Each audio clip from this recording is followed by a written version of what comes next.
Good evening. We're going to start the council meeting for April 13th, 2020. We will begin by reciting the pledge, followed by a moment of silence. I pledge allegiance to the flag, the United States of America, and to the republic which for which it stands, one one nation, nation, under under God, God, indivisible, with with liberty liberty and and justice for all. Thank you. Mr. Thomas, roll call, please. Certainly. Mr. Delaney? Here. Sorry, mute issue. Mr. Dern? Here. Mr. Doyle? I am here. Mr. Hadley? Here. Mr. Odom? Present. Mr. Pastor is not present this evening. Mr. Vento? Here. Mayor Schlegel? here. We have a quorum. Thank you, Mr. Thomas. So before we get started with our agenda this evening, I'd like to provide you with a brief overview of our virtual meeting. This is the first time that we've had to conduct this meeting, the voting meeting, virtually as a result of the ongoing COVID-19 pandemic, and in the interest of keeping in compliance with both federal and state enacted mandates for social distancing. Plum Council is holding the monthly voting meeting virtually over the internet. The Pennsylvania state unanimously approved legislation that includes measures to help local governments respond to the COVID-19 public health emergency. Senate Bill 841 takes a number of steps to ensure local governments can continue to operate during the coronavirus pandemic, including permitting local governments to conduct remote meetings. These meetings that we're conducting will be facilitated leveraging the existing Microsoft Office 365 Teams virtual meeting technology, which is a chat-based collaboration tool that provides global, remote, and dispersed teams with the ability to work together and share information via a common space. Our technology and multimedia personnel have also, for this time, enabled the meetings to be live streamed via the Boro YouTube channel, and as always, residents will continue to be able to watch the meetings live on Comcast Channel 19 or Verizon Fios Channel 29. Residents that desire to address council during the public comment portions of the agenda on an agenda or a non-agenda item may submit their comment using the online form located on the Borough website.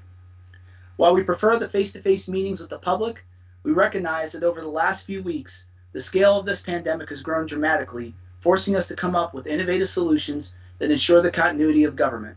We expect to use this format going forward, or at least until the social distancing restrictions are lifted. And with that, I'd like to continue on with our agenda. We have a motion to approve the treasurer's report for the month of March. I'll make that motion. Motion by Mr. Dern.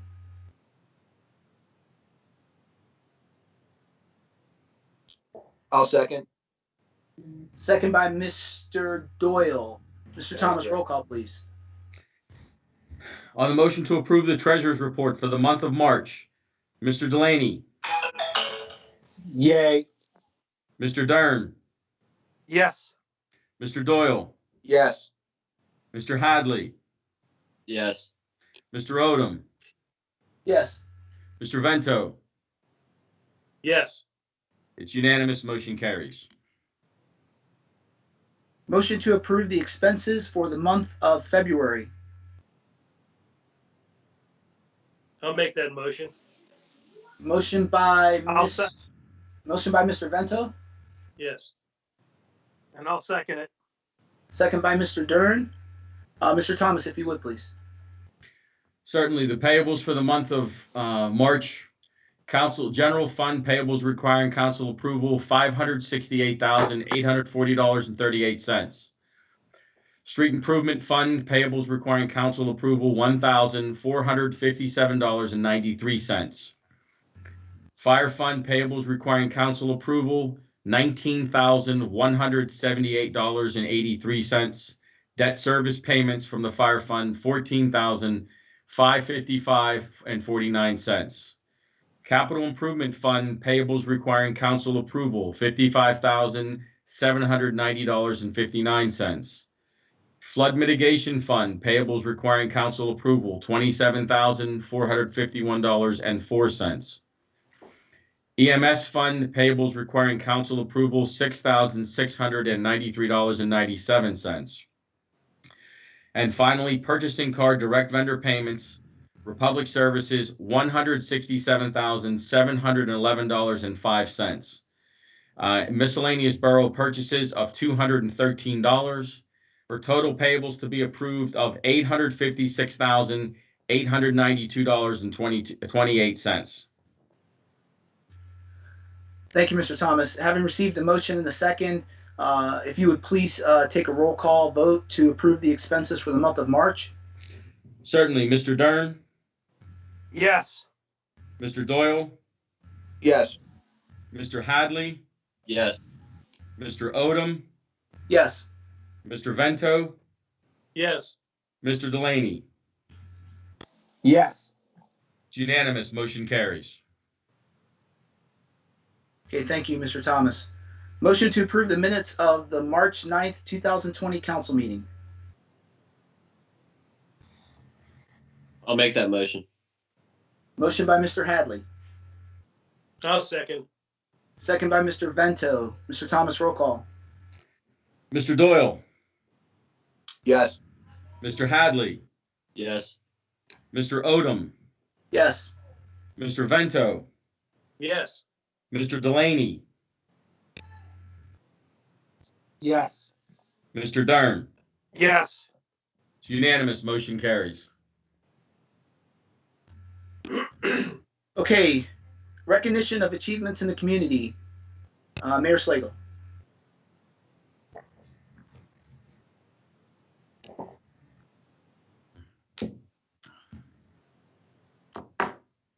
Harry, unmute your, Harry.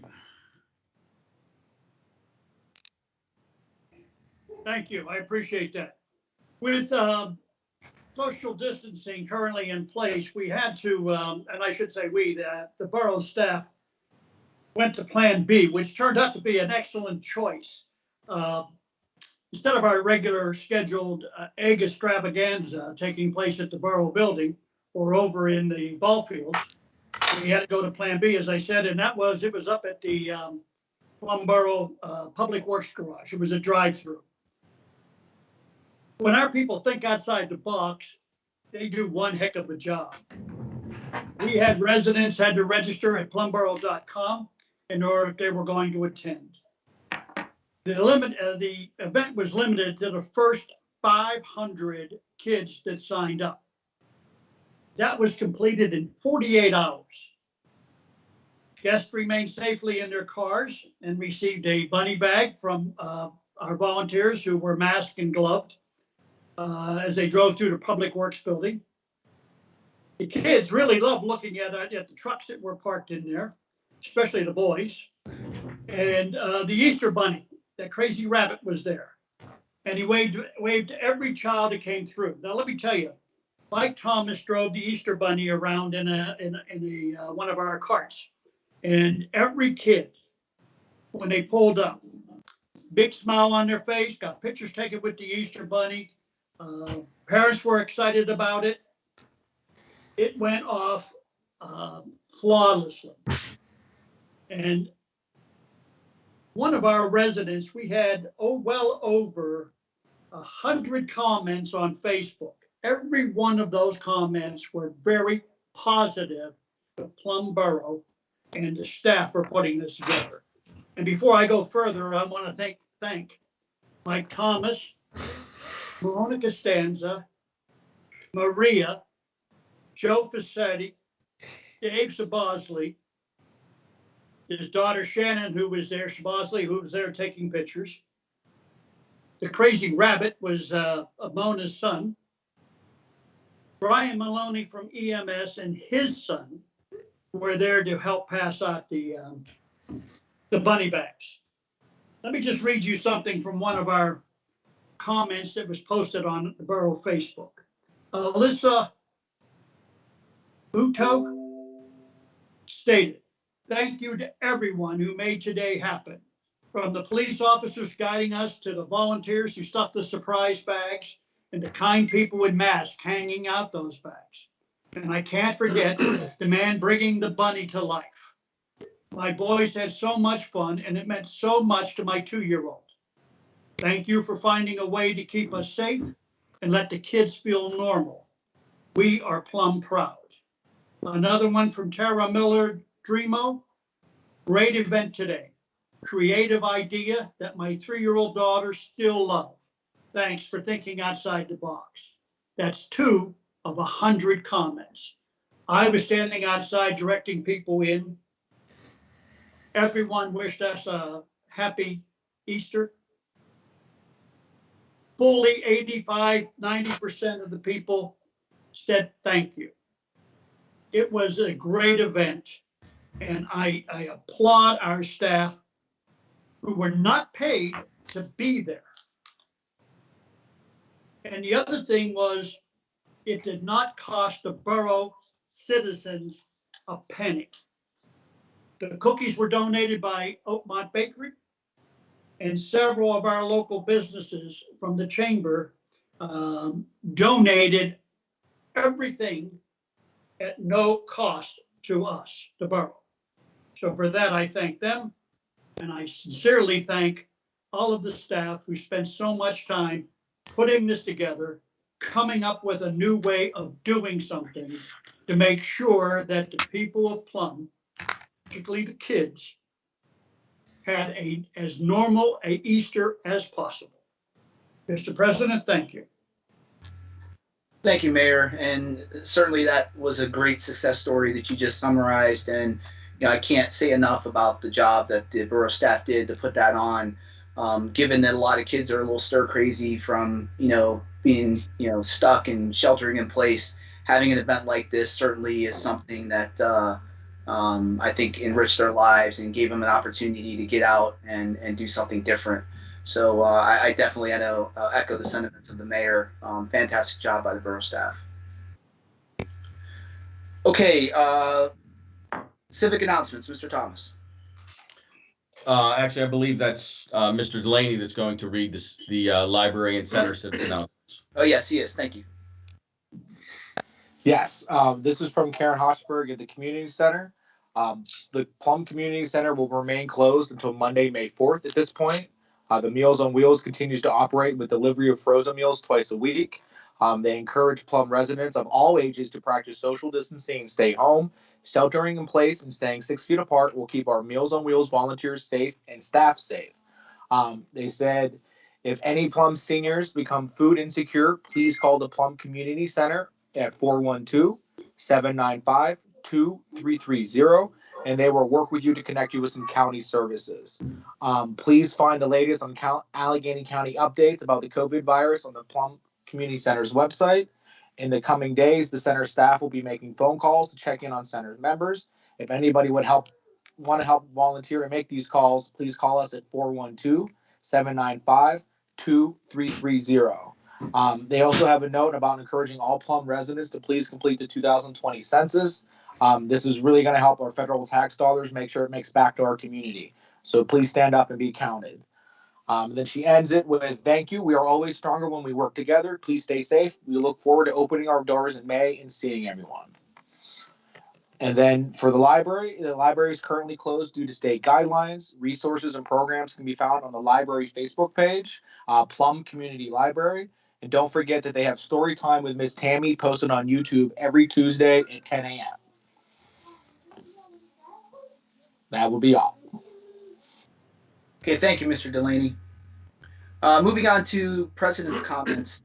I just wanted to provide a brief summary of the last meeting of the Stormwater Task Force. The President, Carlos Escalante, the chair, he was unable to be present this evening. So I'm just going to provide an overview of the last meeting, which was held on March 26th. This meeting was conducted virtually online due to existing COVID-19 pandemic restrictions on group gatherings.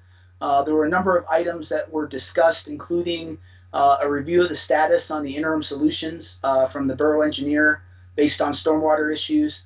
We discussed the modification of water flow from the turnpike on Anderson Avenue. We went over the installation of a debris catch system on Leroy Street, which was completed. Discussed diverting stormwater from the stream on O Block Key West Drive area.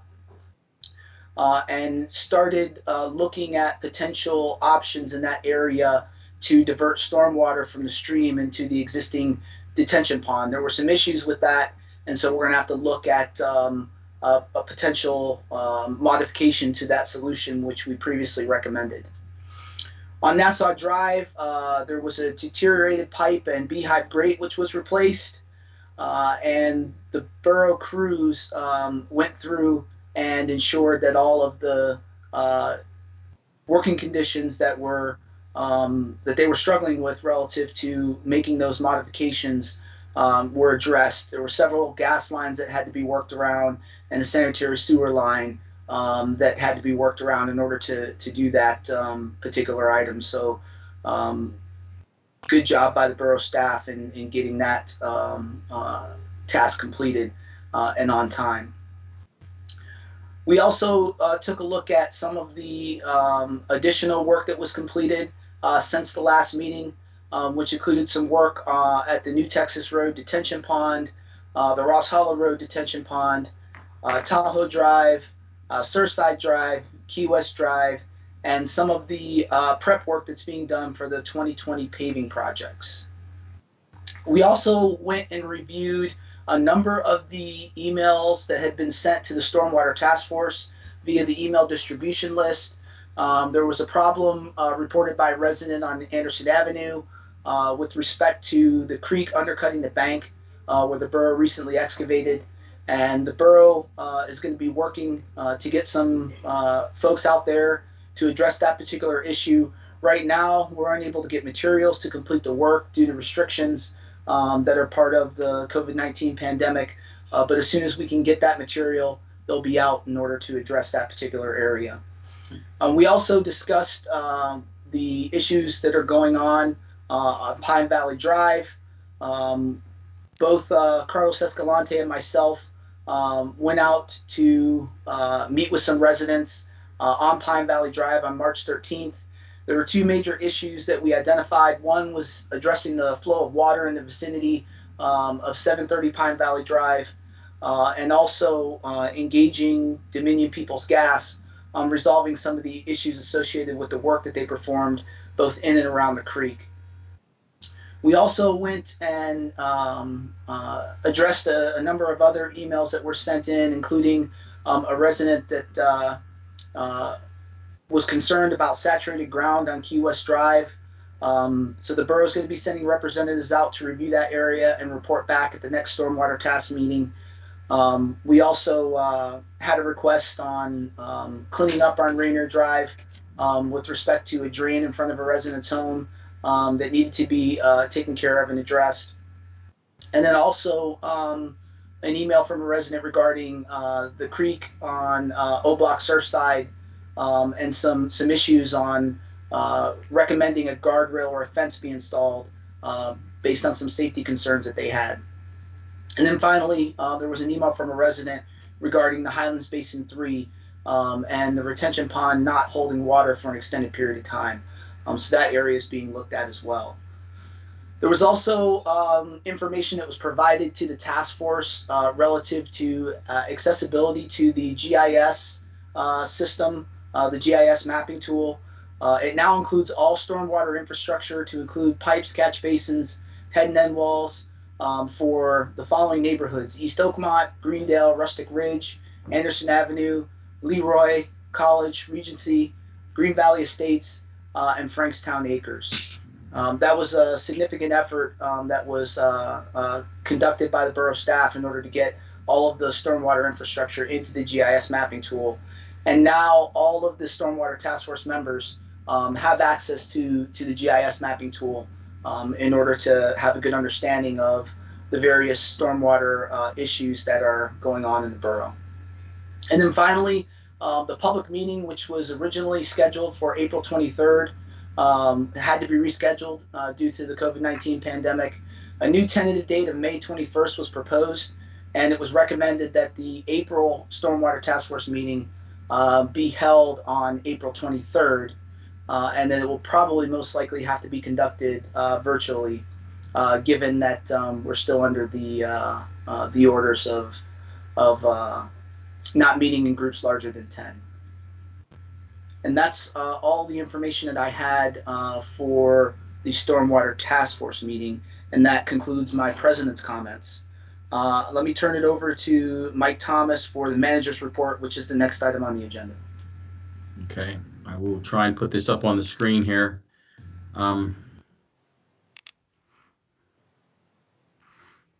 everybody see the slide? Yes, that's good. Yes, I see it. Okay. Okay, so I was going to go over some of the impacts to local government as a result of the COVID-19 pandemic. Those items that are impacted are earned income and real estate tax, the election cycle for 2020, permits, and garbage collection. With respect to earned income tax, Act 841 of 2020 extended the deadline for annual earned income tax returns until July 15th of 2020. That doesn't mean you can't still file your returns now, but the deadline to file them with Keystone has been extended to July 15. Also, with respect to real estate tax, currently there is the time with which a resident can pay their real estate tax without penalty has been extended to December 31st. So as long as you pay your real estate taxes by the end of the year, by December 31st, there will be no penalty or interest charged. The election cycle has been changed. The primary election will now be held on May 2nd, 2020, and absentee ballots will be counted as of 7 a.m. on election day. These are all legislative changes from Harrisburg. With respect to permits, building and occupancy permits are not being issued by Plum Boro until further notice, until the restriction has been lifted by the governor. I'm sorry, I think I read May 2nd. I believe that's June 2nd for the primary. I apologize. With respect to permits, the building and occupancy permit, the borough will not be issuing building or occupancy permits until the ban has been lifted or the restriction has been lifted by the governor. However, we will begin to accept applications for building permits. Residents can drop them off in the mailboxes in the lobby. Staff will be checking the mailbox every day so that at least we can get them processed so that the minute the governor lifts the restriction, we can get people moving on their projects. With respect to garbage collection, the borough hauler, Republic or Allied Waste, due to the restrictions and the concerns that they have for their trash collectors, and because Plum Boro has automated trash collection bins, the hauler has instructed their collectors not to pick anything up that is on the street during this time only, and only to pick up the automated bins, which are obviously picked up by the machine itself. This is not something that Plum Boro put in place. This was put in place by the hauler. We did try and get as much information out to the public as we could. It was posted on our website. It was posted on Facebook. It was posted out on the Savvy Citizen Alert on our social media site. But unfortunately, there are some residents who were still not aware of it, put trash out, and had to make arrangements to get it back in because it was not collected. I'm also aware that from complaints we received from some residents that some of the trash collectors on the various routes in Plum are actually picking up extra bags. Some are not. The borough does not control that collection process. if you have issues with that, they should contact Allied Waste directly. Again, this was done at their discretion and not at our request. And that concludes my report. Great, thank you, Mr. Thomas. Okay, moving on. Citizen comments on agenda items. I think we had one. We do have one item this evening, it is from Lori Vanselo at 217 Cyple Street. Her concern was that the borough was considering making Cyple Street one way in only off of Leechburg Road. I was able to speak with Ms. Vanselo and explain to her that that was not the case.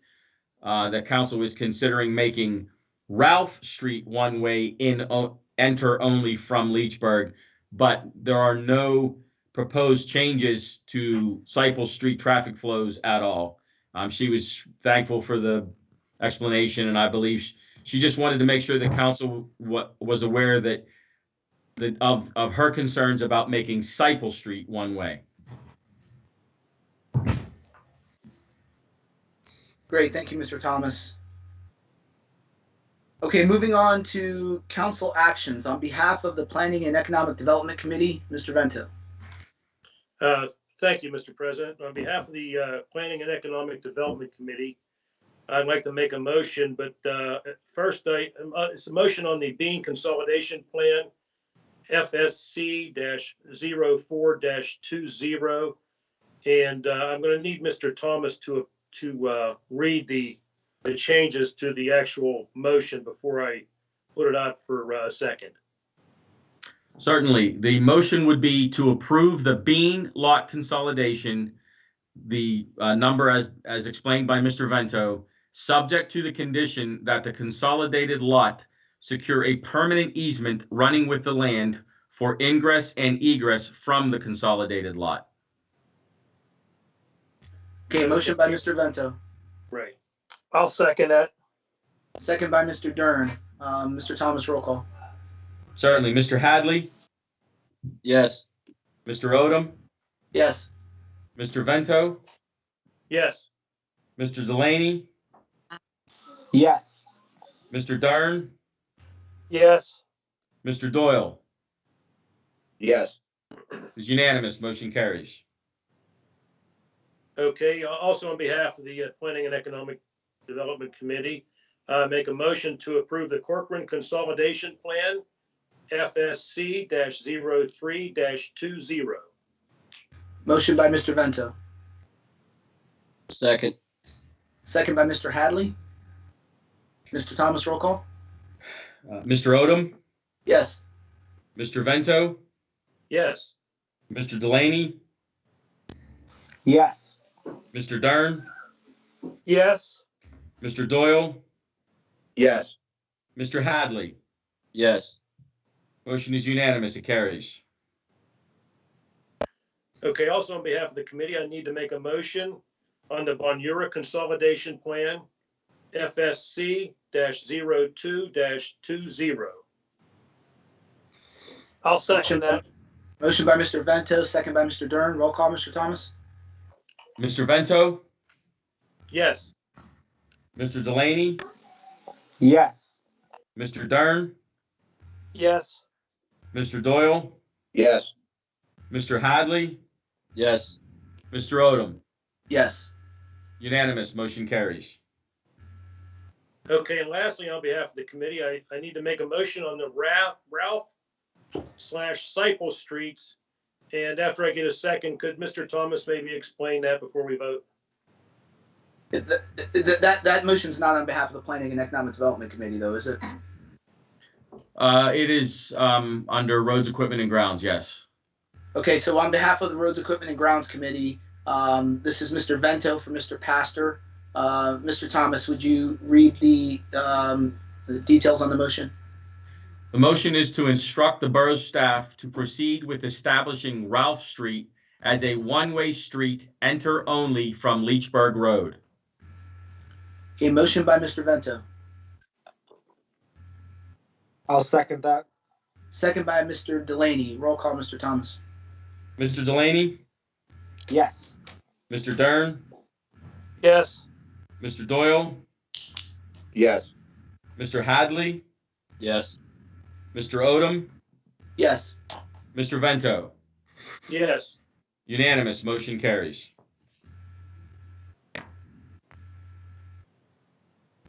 Okay, that will conclude council actions. Moving on to the mayor's report. Mayor Schlegel. Thank you, Mr. Odom. For the month of March, we had 830 calls for service. That's down considerably from what we normally do. The ATS radar displays are starting to come out again. As a matter of fact, there was one put on Winchester Drive where I live, and it gathered the following information. There were 3,341 vehicles, that's one way, in a 2-week period. The average speed was 20 miles an hour versus 25. My wife and I were out walking, and kids being kids, particularly the boys, got on their bikes and were riding past a sign to see how fast they could clock. And the fastest that I saw was 17 miles an hour. So kudos to the kids for out trying to have fun and do different things. It's not what the purpose of the sign is, but what the heck.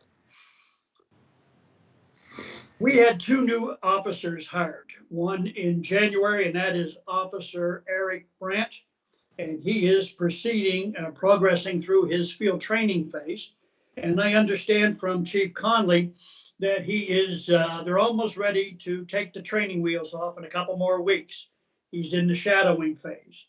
Secondly, last Monday, I had the pleasure and the honor to swear in Officer Jacob Plonsky, who is beginning his career with Plum Boro Police. He is starting the training phase, so he is riding with another officer, a training officer, and we'll do that until such time as he can move to the next phase. Officer Polonsky has had prior law enforcement experience with the Sheriff's Department up in Erie County. Now, both of these young officers, with their addition, brings our allotment up to the full complement of officers for Plum Boro.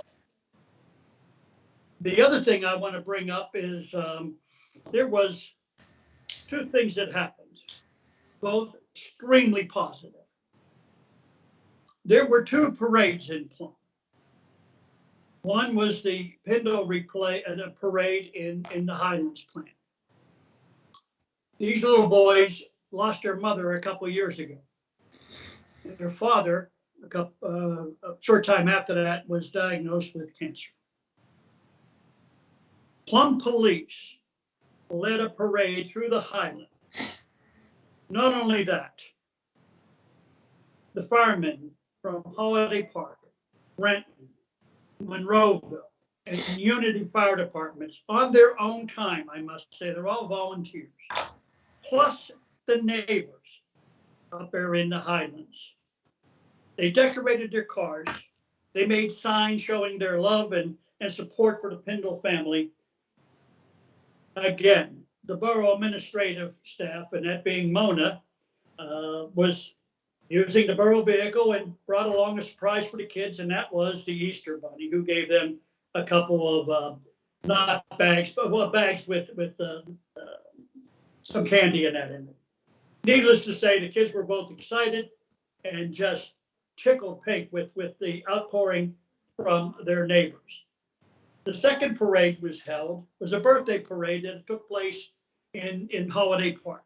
Again, the same organizations were involved. The neighborhood put this together in both instances.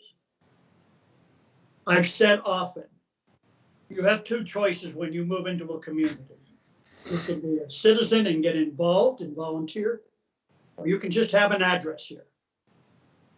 These people, as well as our fire departments, the police officers, the borough staff, kudos to you all for what you've done for the little girl who is having a birthday party, to Pindle boys. You were taking a difficult situation and turning it into an extremely positive and memorable experience for all involved. And I give them, if I could stand and applaud, I will gladly do that, because that goes to what Plum is and who we are. Thank you, Mr. President.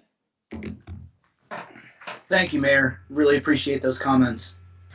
Okay, moving on to committee reports. The Intergovernmental Cooperative Committee with the Plum School District.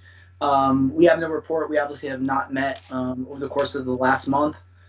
So we'll move on to the Finance Committee, Mr. Doyle. Thank you, Mr. President. Short report this evening, but we'll start with Meyer Drusel, Drusel, our independent auditor, will soon be forwarding a draft of the 2019 independent audit report. The finance director, Mr. Whitico, will be reviewing the report for corrections, along with drafting a management discussion and analysis. This analysis provides readers of the audit with a narrative overview of the financial performance of the borough. Fiscal year 2019, the borough has a tax anticipation note with Standard Bank totaling $2.5 million. We are projecting to process our first draw against TAN during the month of June. For the month of March, general fund revenues totaled $741,101 and expenditures were $690,568.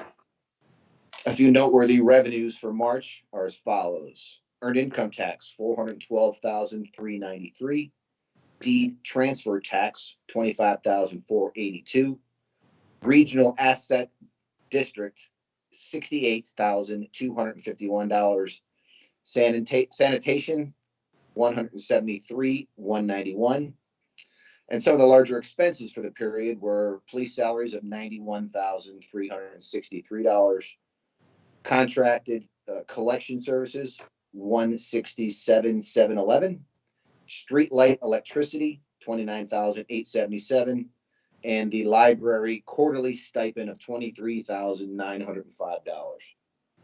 The borough received its 2020 liquid fuels tax fund payment in the amount of $850,951, and this is approximately $15,500 over budget.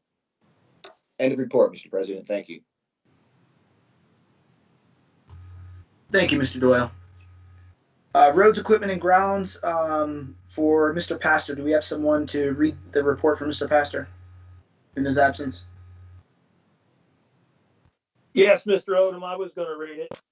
Thank you, Mr. Dern. Okay. The paving bid has been awarded to A. Liberoni. They have done work for us in the past with quality work. Unfortunately, all construction is on hold due to this pandemic. Excuse me. Once that is lifted, we will schedule a pre-construction meeting with them. We have had a meeting with Youngblood Paving. They had all intentions to start work the first week of April to complete the work from the 2019 paving project. That is on hold due to the quarantine. We have received the Volvo rubber tire loader that was ordered to replace the Caterpillar IT38 rubber tire loader. The vehicle ordered for the staff car is at Wilson Wind Ford. Unfortunately, we're unable to take order of it because of the shutdown due to the quarantine. Under road maintenance, we are continuing to saw cutting roads that inlets and pipe replacement will take place. We have completed the pipe replacement on Nassau Drive. We will do the restoration work when the weather permits. We replaced one inlet and pipe crossing on Surfside Drive due to the pipe deterioration and asphalted the crossing. We replaced a pipe crossing on Key West Drive that was damaged in last year's flooding, and we have also asphalted that crossing. We completed 2 pipe crossings and 3 inlet repairs on Tahoe Drive. We could not asphalt the crossings because the asphalt plants are all shut down because of the quarantine. We have started inlet repairs in the Rustic Ridge area for the 2020 paving project. We did pipe on fall work on Anderson Avenue per direction of the Stormwater Task Force. We have replaced street signs in the Regency Park area with signs with the new logo. We will continue patching potholes with Cool Patch through the winter months. We use 32 tons of asphalt for infrastructure repairs, and as mentioned before, all asphalt plants are shut down because of the quarantine. And we installed new road signs where necessary due to poor reflectivity or damage, and we removed any of the unnecessary signs. That concludes the report, Mr. Odom. Thank you. Thank you, Mr. Dern, and also on behalf of the Public Safety Committee. Okay, Public Safety Committee, I think Brian Maloney is in this meeting. So Brian, if you would, go ahead, read your report, please. Thank you, Councilman Dern. Can everybody hear me okay? Yes. Yes. All right, thank you. All right, Brian Maloney, Director of Operations, Plum EMS. For the month of March, we had total responses of 217, and we ended up transporting 122. Similar like what Mayor Schlegel had talked about with the police, we also had a very slow or low call volume month. We contribute this to people doing what they're supposed to be doing, the self-quarantining, or isolation, the social distancing, not going out unless you have to. So we thank everybody for doing that. We really truly feel it's make a positive effect in this area. We did end up going to mutual aid communities outside of Plum 28 times, and 18 of those resulted in a transport to the hospital. And the need for neighboring agencies to come into Plum happened 6 times last month, and that's about 3.1% of the call volume being turned over to mutual aid. As Mayor Schlegel had also talked about, we had the opportunity to participate in a couple parades in the past couple weeks. It was actually really nice, and let me tell you, it was something different for the crews to be a part of, and I really enjoyed it. And I know both my son and I had a great time Saturday morning during the Easter egg extravaganza up at the DPW. A lot of great energy out there, great people, and just the appreciation of everybody made it so well worth it. And even my 10-year-old boy said he had the world's best time. So we thank you for that. Before all this happened with the COVID-19 pandemic, and right before it actually happened, we actually had a de-escalation and passive restraining taught by the Plum School District. Fran and Gina taught it up at Holiday Park, and we had Plum EMS, Plum Police, and representatives from, I think most of the fire departments were there. During this time, we really worked on de-escalation of high tense or stress moments to try to help resort from having to go to any kind of restraining. But then we also learned some good passive restraining techniques. Both Fran and Gina had me almost face down in the hallway. Unique time, but I'll tell you what, we learned a lot of good things and had a nice time. Plum EMS also had the opportunity to work with the Plum Boro as we kind of did some continuing education talking about the COVID-19 and ways to help take care of yourself, those around you. So that was nice. And just so for all of you to know, and everyone else, we continually strive to shoot for excellence and do the best that we can for the community. Over the past month, maybe 2 months, Plum EMS, there's times we train every day to make sure we take care of ourselves, take care of the patient, and not prevent any care that the patient may need. So we're doing everything we can to make sure that we're continuing that partnership with the community, and we look forward to keeping it continue. So any questions? All right, thank you. Thank you, Brian. Okay, Mr. Odom, that concludes my report. Great, thank you, Mr. Dern. Planning and Economic Development, Mr. Venta. Thank you, Mr. President. The Planning and Economic Development report this month, even though the building is closed, there were, before the building closed, 250 permits that brought in $16,045 in revenue for the month of March. And also, for the public's knowledge, the Planning Commission did not meet, and the Zoning Hearing Board did not meet in March also because of the shutdown of all of the meetings. There were, however, plenty of stuff for the Planning and Zoning Department to do. They had numerous meetings with contractors and private individuals and There was a lot of pre-construction meetings on some things that are coming up that you'll hear about in the future, and some things that have already started. But they also had staff and public works personnel met with developers and subcontractors at the Colonial Point concerning paving and stormwater issues. And they also worked with the developer for Oakmont Heights concerning phase 2 issues. What I'm trying to get at without going through all these deep point by point is there's still a lot going on behind the scenes that people don't normally even see, even though the building itself isn't open. This is a good time for our staff to get caught up on all the planning and zoning things that need taken care of, even in the absence of normal everyday comings and goings at the borough building. And then also one thing, Mr. Thomas did mention that the planning and zoning permits will start to be taken again, but I don't think he mentioned a date.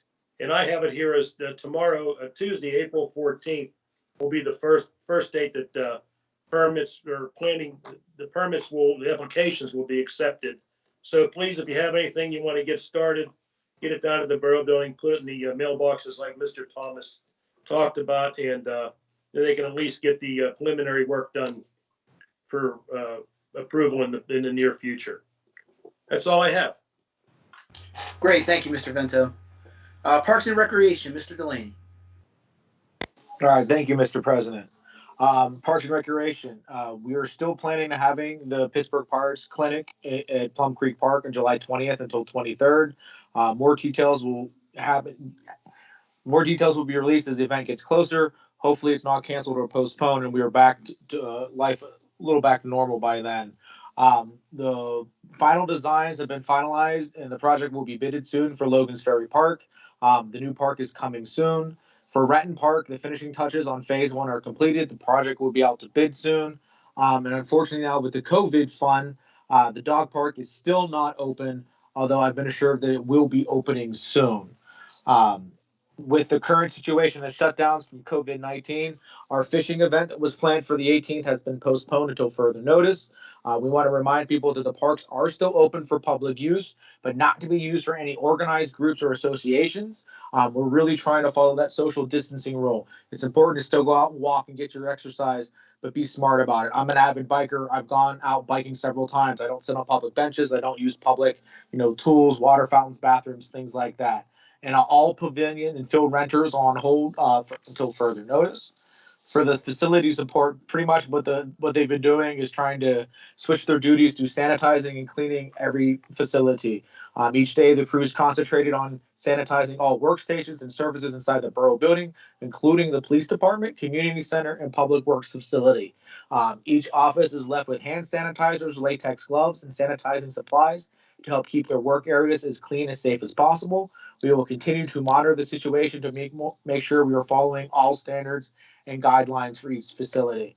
And I just wanted to reiterate that the fishing event that was supposed to be this weekend was postponed, as well as the cleanup day on the 18th was postponed, and then Holiday Parks Color Run on the 25th has been canceled. That'll be it from Parks and Rec. Thank you, Mr. Delaney. And that concludes our committee reports. The Planning Commission will not meet in April. And that brings us to citizens' comments on non-agenda items. Mr. Thomas, did we get any?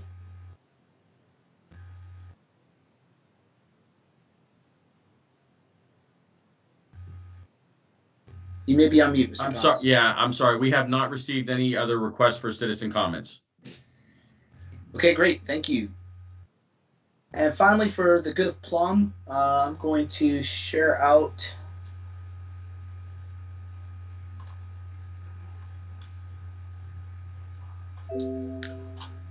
hopefully this is displaying now. Okay. Wanted to bring up a couple of things for the good of Plum. The first item is associated with the federal government economic impact payments, otherwise known as stimulus checks, and what you should know. The federal government announced that the distribution of the stimulus checks will begin this week. Most people will receive their stimulus checks automatically with no action required. For example, eligible taxpayers who filed tax returns for either 2019 or 2018 will automatically receive an economic impact payment. Social Security beneficiaries who are not typically required to file tax returns will not need to file in order to receive a payment. Instead, their stimulus checks will be automatically deposited into their bank accounts.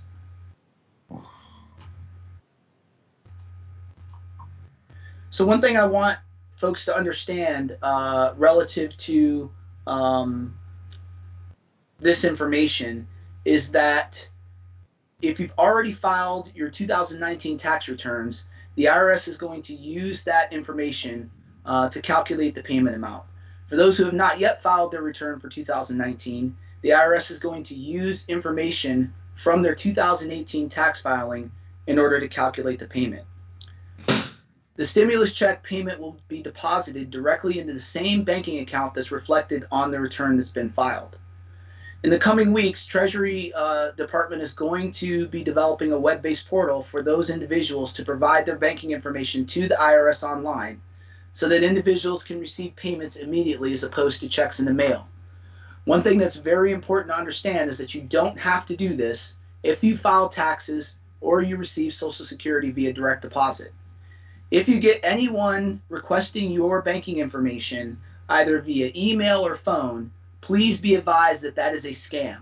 We want to make sure that our residents are protected, especially our seniors, because these scams tend to affect individuals during times like these. One thing that I want to make sure people are aware of is not to be fooled by advertisements, websites, or social media messages offering things like protective masks, virus-killing cleaning products, or vaccines. Although the website may look legitimate, in all probability, your personal information will be taken and potentially your credit card or whatever type of financial information you provide will ultimately be charged and you'll never receive the product. It's very important to note that there's currently no cure or vaccine for COVID-19. Never pay up front for financial relief. No legitimate program is going to require any type of advance fees. And hang up on robocalls immediately. Scammers are really taking advantage of individuals during this time frame. They're getting more and more sophisticated. So even pressing a key when prompted or answering yes to a simple question in many cases can put you at risk. Some robocall schemes are impersonating local health departments and also attempt to alert an individual via a call that they've been in contact with someone that's been affected by the coronavirus. So make sure that you're paying attention to these things. Be cautious about answering the doors. Scammers in white lab coats are pretending to be from the local health department or from the Centers for Disease and Control, and they're robbing homes. Verify the authenticity of any charity before you give money. The Better Business Bureau, Wise Giving Alliance, and the Charity Navigator sites are two independent sources that can evaluate and rate nonprofit organizations. If you're considering a donation, it's always a good idea to confirm that information through the charity's website. And again, please never divulge personal or financial information via email, text, or over the phone. Legitimate organizations, including the federal government, financial institutions, insurance companies, and other government entities, do not request information in that manner. So just for the good of Plum, we want to make sure that individuals are staying safe and making sure that they're keeping their information private so that it's not compromised by those who would try to take advantage of us during these trying times. And that's all I have for the good of Plum. If there aren't any other additional comments by those who are assembled here this evening, we will adjourn the meeting for executive session. Thank you very much for attending.